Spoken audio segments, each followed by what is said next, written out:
বাংলাদেশ। আর সেই বাংলাদেশ এবার নতুন কৌশলে আরও ডিটেল ইন্টেন্সিফাইড করে বললে জামাতে ইসলামীর এবার নতুন পরিকল্পনা, নতুন ছক।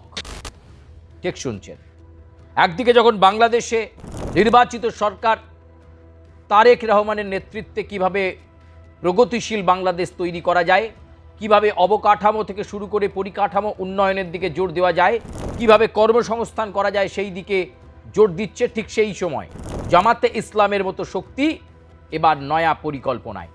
নতুন ইন্ধন যোগাতে জামাতে ইসলামীর দুই প্রভাবশালী নেতা খোদ কলকাতায়। হ্যাঁ, ঠিক শুনছেন, জামাতে ইসলামের নেতা এবার কলকাতায় এসে ফন্দি ফিকির ব্লুপ্রিন্ট তৈরি করে দিয়ে গেলেন। একদম ঠিক শুনছেন আপনারা, জামাতে ইসলামী নেতারা বিগত কয়েক মাস ধরে পশ্চিমবঙ্গের বিধানসভা নির্বাচন এবং তার আগের পরিস্থিতির দিকে নজর রাখছিলেন। যখনই তারা দেখলেন যে মমতা বন্দ্যোপাধ্যায় ক্ষমতা থেকে চলে গেল এবং এখন যা তৃণমূল কংগ্রেসের পরিস্থিতি, তাতে মমতা বন্দ্যোপাধ্যায়ের কামব্যাক করা অত্যন্ত কঠিন, ঠিক সেই সময় জামাতে ইসলামীর নেতারা নতুন পরিকল্পনা নিয়ে বাংলাদেশ ডেপুটি হাই কমিশনের সহযোগিতায় বৈঠক করল কলকাতায়। কাদের সঙ্গে বৈঠক বলছি, কিন্তু সেই বৈঠকে একাধিক বিষয়ে আলোচনা হলো। আসল লক্ষ্য ভারতীয় জনতা পার্টির যে উত্থান পশ্চিমবঙ্গে ঘটে গেছে সেই উত্থানকে আটকে দাও, এটাই জামাতে ইসলামীর আসল লক্ষ্য। কারণ এমনিতেই আমরা জানি যে জামাতে ইসলামের নেতারা এই মুহূর্তে পশ্চিমবঙ্গের মুখ্যমন্ত্রী শুভেন্দু অধিকারীকে পছন্দ করছেন না, তাদের গাত্রদাহ হচ্ছে। শুভেন্দু অধিকারীর একটার পর একটা কড়া সিদ্ধান্ত, কঠিন সিদ্ধান্তকে তারা মেনে নিতে পারছেন না। এমনকি বাংলাদেশের পার্লামেন্টেও, সংসদের মধ্যেও শুভেন্দুকে থামান, শুভেন্দুর মন্তব্যকে উইথড্রল করুন, এই ধরনের বক্তব্য বারবার শোনা গেছে বিরোধী সাংসদদের মুখে। আমাদের পশ্চিমবঙ্গের যে আপনার চিফ মিনিস্টার শুভেন্দু বাবু, তাকে থামান।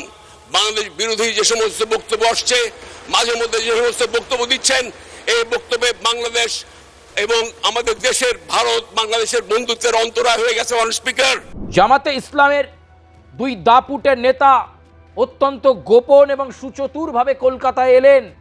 ডেপুটি হাই কমিশনের মধ্যস্থতায় তারা বৈঠক করলেন এবং সেই বৈঠকে কি আলোচনা হলো? জামাতে ইসলামীর গোপন বৈঠক এই কলকাতার বুকে। তাহলে কি পশ্চিমবঙ্গ নিয়ে তাদের নতুন কোনো পরিকল্পনা? আসলে বিজেপি বিরোধী শক্তিকে একত্রিত করাই লক্ষ্য এখন জামাতের। বাংলাদেশের জামাতে ইসলামের একটাই মাথা ব্যথা, বিজেপি যদি হটে যায় তাহলে আবার জামাতে ইসলামে তার মতো করে ছড়ি ঘোরাতে পারবে।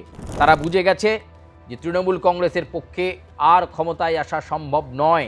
যা পরিস্থিতি, দলটা যেভাবে ভেঙে খান খান হয়ে গেছে, বলা যেতে পারে পশ্চিমবঙ্গে রাজনৈতিক মহাপ্রলয়, সেই রাজনৈতিক মহাপ্রলয় ঘটে গেছে তৃণমূল কংগ্রেসের ওপর দিয়ে। এমন পরিস্থিতিতে জামাতে ইসলামের দুই নেতা বৈঠক করলেন কলকাতায় সিপিএম এর সঙ্গে। ঠিক শুনছেন, ভারতের কমিউনিস্ট পার্টি মার্ক্সবাদীর সঙ্গে।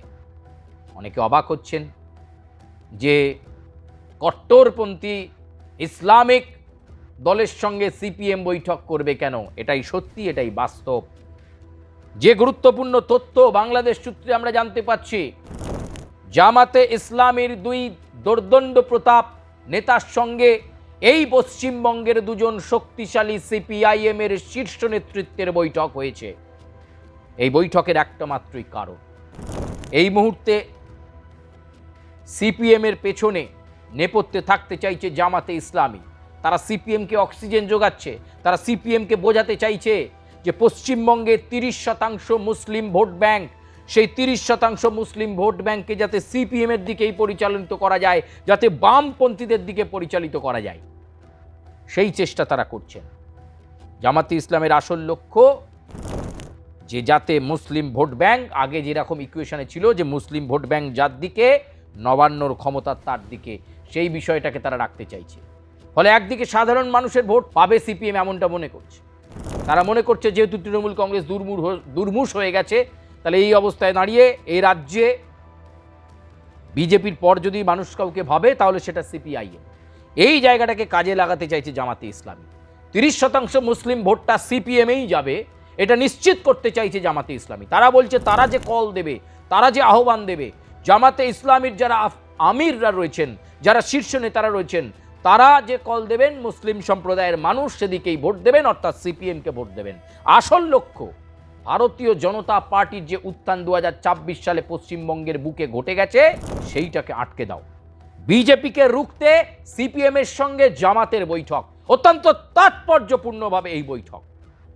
কলকাতায় এই বৈঠক করে সিপিএমের দুই নেতার সঙ্গে বৈঠক করে জামাতে ইসলামের দুই শীর্ষ নেতা ফিরে গেলেন বাংলাদেশে, বলেছেন পরবর্তী সময়ে আবার আসবে, কিন্তু তারা আশ্বস্ত করেছে সিপিএমকে যে মুসলিম ভোট ব্যাংক অন্যদিকে যাবে না, এই 30% সংখ্যালঘু ভোট ব্যাংক যাবে সিপিএমের দিকে, সিপিএমের দিকে, সিপিএমের দিকে। তাহলে ভাবুন কত বড় পরিকল্পনা এবং চক্রান্ত এই মুহূর্তে জামাতে ইসলামী করছে।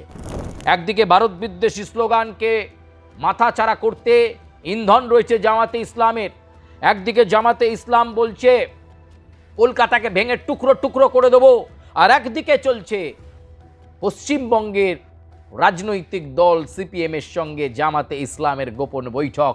সেই বৈঠকে আন্ডারস্ট্যান্ডিং হচ্ছে মুসলিম ভোট অন্য কোথাও যাবে না, মুসলমান ভোট যাবে শুধুমাত্র সিপিএমে, তা নিশ্চিত করবে জামাতে ইসলামী।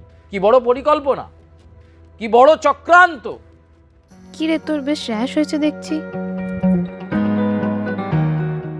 হ্যাঁ রে, কি করবো বলতো, র্যাশগুলো কিছুতেই কমছে না। অনেক কিছু ইউজ করলাম তবুও কমছে না। আমার মনে হয় তোকে কোনো একজন ভালো ডার্মাটোলজিস্টের কাছে দেখানো উচিত। তুই ঠিক বলেছিস, কিন্তু কোনো ভালো ডার্মাটোলজিস্ট থাকলে একটু সাজেস্ট কর না প্লিজ। এই তোর তো একবার র্যাশ হয়েছিল না, তুই কোথায় দেখিয়েছিলিস?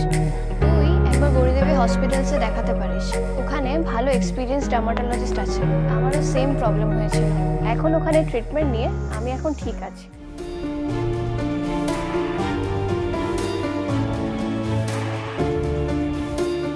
গৌরী দেবী হসপিটাল, রাজবাঁধ, দুর্গাপুর। যোগাযোগ 8001003333, 8001113333।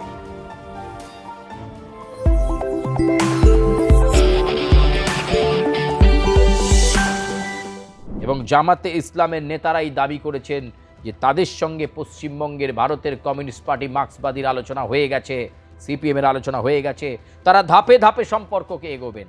পশ্চিমবঙ্গ নিয়ে অত্যন্ত ইন্টারেস্ট, অত্যন্ত আগ্রহ জামাতে ইসলামের।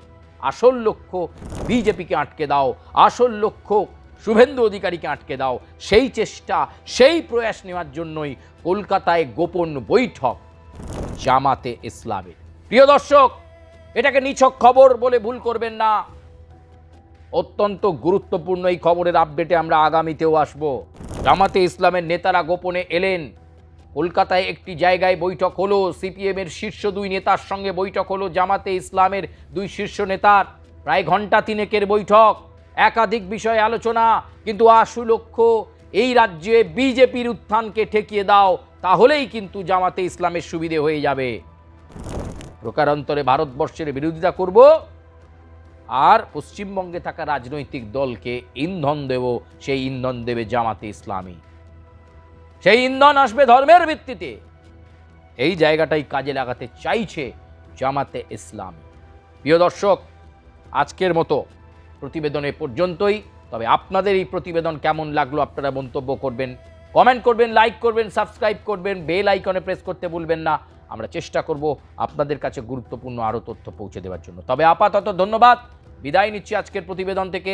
আপনারা চেষ্টা করবেন আর কি কি প্রতিবেদন আপনারা শুনতে চান আমাদেরকে জানাবেন, আমরা চেষ্টা করব আপনাদের কাছে আরও ভালো, সুন্দর, নিখুঁত সমীকরণ বা বিশ্লেষণ তুলে ধরব। ধন্যবাদ।